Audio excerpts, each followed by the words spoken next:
4, o que ele vai fazer? Vai ter aqui? Conversa com o Marechal. Conversa lá com o Marechal.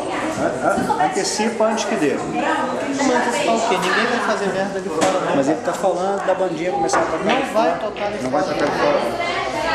Nem começou a volta olímpica e já rolou a discórdia. Hã? Já rolou discórdia.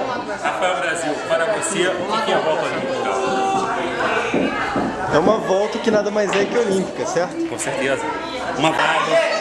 Olha só, todo mundo lá pra fora, vamos lá pro Joel, porque o dono do estabelecimento não permitiu a nossa ficada aqui.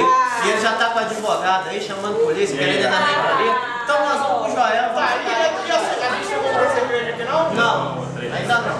Eu vou... O que o cara falou pra você? Eu não vou falar na câmera, não tá maluco. Bem, já rolou a primeira confusão, a galera já foi expulsa do Marechal. Então vamos embora.